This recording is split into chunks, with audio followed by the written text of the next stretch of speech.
कबूतरखान्यावरून पाहायला मिळत आहेत. मात्र जैन बांधव सध्या चिडलेले आहे आणि या कबूतरखान्यावरचा वाद आता पेटलेला आहे. त्यामुळे कुठेतरी प्रशासनाची कारवाई विरुद्ध जैन बांधव असा वाद हा सध्या पाहायला मिळतोय. हातात पोस्टर घेत जैन समाजातील महिला देखील रस्त्यावर उतरलेल्या आहे. पुरुषांनी देखील या आंदोलनात मोठ्या प्रमाणात सहभाग घेतलेला आहे. तर मध्यरात्री जी कारवाई करण्यात आली होती, कबूतरखान्यावर ताडपत्री टाकण्यात आली होती, बांबू उभारून हा संपूर्ण परिसर बंदिस्त करण्यात आला होता ज्या ठिकाणी कबूतर होते. आणि त्याच कारवाई विरोधात आता जनभावना उमटतायत आणि विशेषतः जैन समाज या विरोधात आता रस्त्यावर उतरलेला आहे आणि कबूतरखान्यात उतरलेला आहे. जी प्रशासनानं या ठिकाणी एक ताडपत्री टाकलेली होती बांबू उभारून, ती देखील उखडून टाकण्यात आलेली आहे. ही सर्व परिस्थिती पोलीस हाताळत आहेत. पोलीस या सर्व लोकांना शांत करण्याचा प्रयत्न करतात. मात्र तरी देखील मोठ्या प्रमाणात जैन समाज या ठिकाणी जमा होताना पाहायला मिळतोय. ही संख्या वाढतेच आहे. काही वेळापूर्वी या ठिकाणी कमी आंदोलक होते आणि त्या प्रमाणात आता आंदोलकांची संख्या वाढलेली आहे. आणि याच संदर्भात बोलण्यासाठी आमच्यासोबत भाजप प्रवक्ते अजित चव्हाणजी जोडले गेले आहे. अजितजी, तुम्हाला काय वाटतं? कबूतरखान्यावर एकीकडे न्यायालयाचा निर्णय येतोय आणि त्याच निर्णयाविरोधात आता हे आंदोलन होत आहे.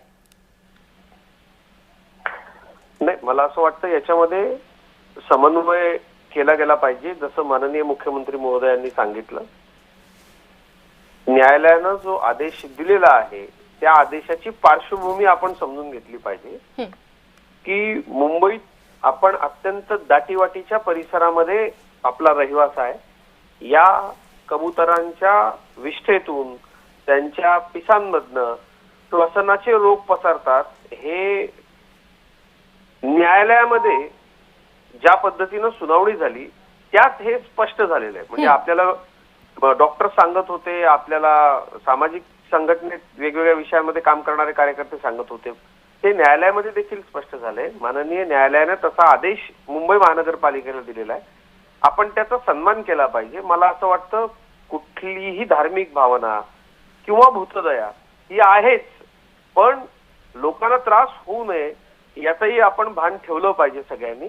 माननीय मुख्यमंत्री महोदयांनी यातनं जो तोडगा काढलेला आहे तो अतिशय चांगला आहे असं मला वाटतं. आणि राज्याच्या मुख्यमंत्र्यांनी याच्यामध्ये दोन्ही बाजूचा म्हणजे न्यायालयाचा देखील अवमान होणार नाही याची काळजी घ्या असं सांगितलंय. आणि लोक येतात, दिवसभर तिथे दाणे घालतात, त्यापेक्षा एक प्रकारे आपण ज्याला कंट्रोल फिडिंग म्हणूया की कंट्रोल फिडिंग तिथं दिलं गेलं पाहिजे. अनेक वर्षांची सवय त्या पक्ष्यांची आहे, ती देखील आपण समजून घेतली पाहिजे. आणि ज्या पद्धतीनं प्रशासन न्यायाच्या आदेशाचं पालन करतंय त्यांना आपण सहकार्य केलं पाहिजे. आपण सुज्ञ नागरिक आहोत. त्यामुळं मला असं वाटतं की सर्व मंडळींनी यामध्ये प्रशासनाची अडचण देखील समजून घेतली पाहिजे. जी अजितजी, मंत्री लोढांनी देखील यात सुवर्ण मध्य काढावा अशी मागणी केली होती आणि त्याचनुसार काल चर्चा देखील झाली आहे. आणि मग त्याच पार्श्वभूमीवर आता या जैन समाजाला समजूत घालण्याची देखील एक कुठेतरी गरज आता जाणवते, कारण मोठ्या प्रमाणात जैन बांधव रस्त्यावर उतरलेले आहे. त्यामुळे आता कुठेतरी दोन मतप्रवाह या ठिकाणी पाहायला मिळतात. नाही, माझा या गोष्टीवरती गाढ दृढ विश्वास आहे. जैन समाज हा या देशामधला असा समाज आहे की जो समाज देशामधल्या सगळ्या गोष्टींच्या बाबतीत अत्यंत व्हायब्रंट असतो.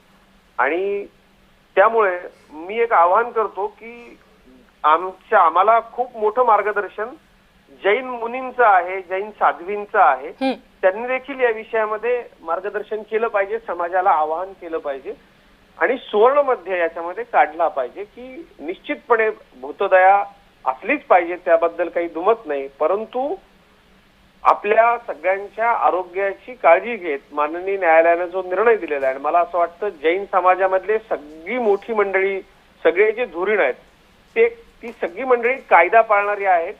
आणि याच्यामध्ये आमच्या पूज्य जैन संतांनी आम्हाला मार्गदर्शन केलं पाहिजे, समाजाला आवाहन केलं पाहिजे की कुठल्याही परिस्थितीत कायदा सुव्यवस्थेचा प्रश्न उपस्थित होऊ नये.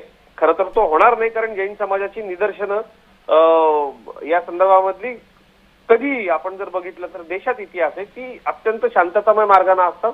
माझंही जैन समाजामधल्या सर्व बंधू भगिनींना एक आवाहन असं आहे की भूतदयेचे अनेक मार्ग आपल्याला उपलब्ध आहेत. यामध्ये नागरिकांच्या आरोग्याचा प्रश्न आहे.